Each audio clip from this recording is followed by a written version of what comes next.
I've been called to serve. I grew up in the church, in this church actually, and I watched my parents serve from an early age, and as far as I knew, they served when they were asked to, and quite joyfully.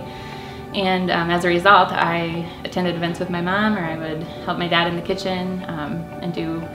just various things with them within the church and outside of the church. 10 years later, I was packing up my car to go to Detroit, Michigan to take my first teaching job. It seemed very normal to me, and it didn't seem scary, and despite that my parents were very terrified for me, it was definitely where I knew I was called to be and called to serve in that place.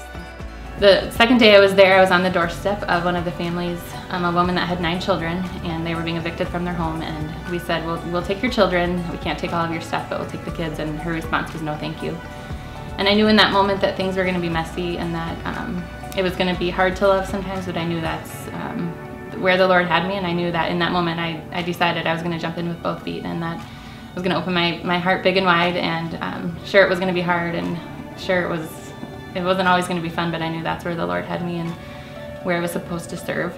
Life continued in Detroit, and I was teaching, and then that same mom passed away, and her 9 children were now orphans, and there was no dads, and they had nowhere to go. And so 3 of them lived with me for a while, and I was just a kid myself, but I knew that they were going to just move into my home and feel loved and welcomed there as they were navigating life without their mom and without being in a home with all their siblings. And so that was hard and that was messy, but it was right where the Lord had me. A couple years later, I moved back to Sioux Falls, and we started the Powerhouse Tutoring Center. And we were in the Whittier neighborhood, and it wasn't Detroit, but it was a place that I could serve, and it was equally as hard and equally as messy. And we had a handful of Hillcresters that joined alongside of us and served with us, and we loved on those kids and on those families. So life continued to change for me, and I wasn't in ministry and service-related jobs anymore, and that took a little figuring out for me. I didn't know what service was like outside of having a job in ministry. But the Lord has never short on opportunities for me, and I got married, I have 3 small children, and that's one of the biggest areas that I can serve and where I am serving in my home and with my family.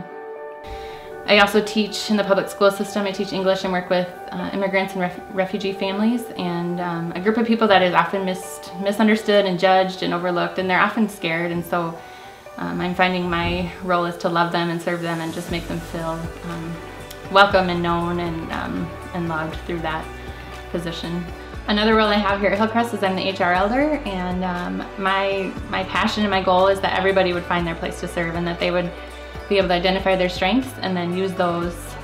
to serve within the church as well as in the community in a place that they feel strongly about and passionate about. And I hope that everybody in these seats would take that opportunity to find their place and identify what would be the place that the Lord would have them to serve.